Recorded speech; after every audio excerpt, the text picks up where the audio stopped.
Elena took it from him and opened it. She counted the money and smiled. "Come over here, dear." She tapped on the bed next to her. Reluctantly, he did.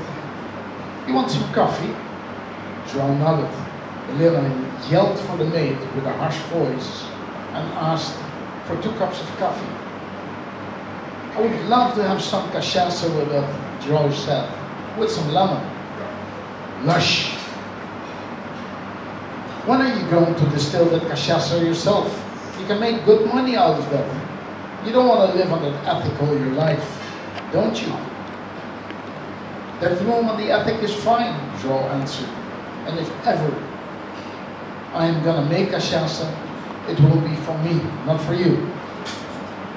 "Don't be nasty. I don't know you like that."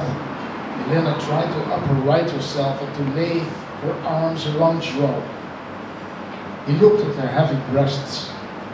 Some moist came out of one of her nipples. The skin was covered with swollen veins.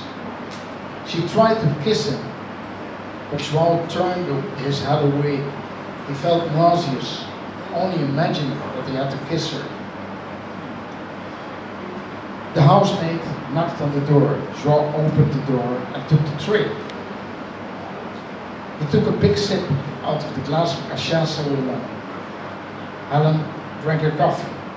"Would you like to see the baby?" she asked. João tried to smile, but it was not becoming him.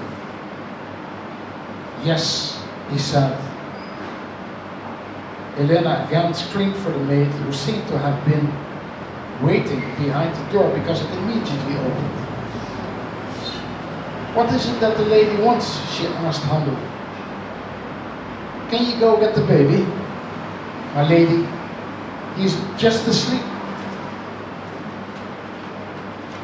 "I asked you to go get him, Maria." "No."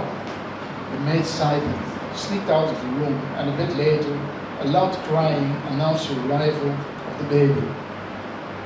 João stretched his arms towards him and took the baby from the maid.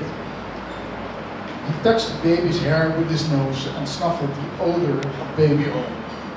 "Francisco," he said. The baby started crying louder. "Francisco," he said another time. The lady saw his eyes getting wet. She swallowed her coffee. "That kid's name is Tony, you idiot. Tony, like my dead husband. Francisco is part of your rotten past, you get it? You finally get it?" As if he did not understand, João looked at her, then turned the baby upside down and held him by his leg with his left hand. He lifted him high above his head.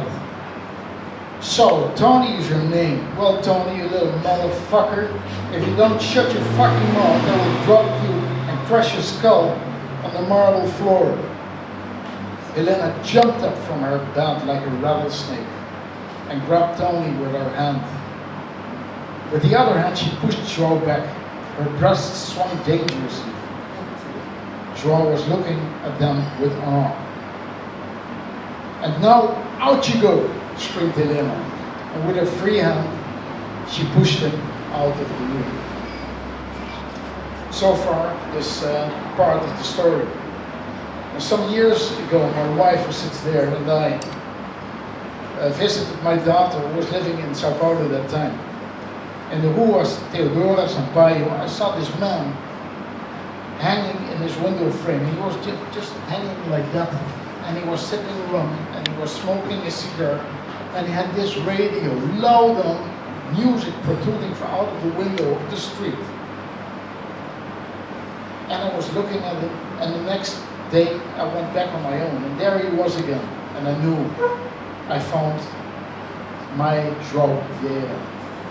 Thank you.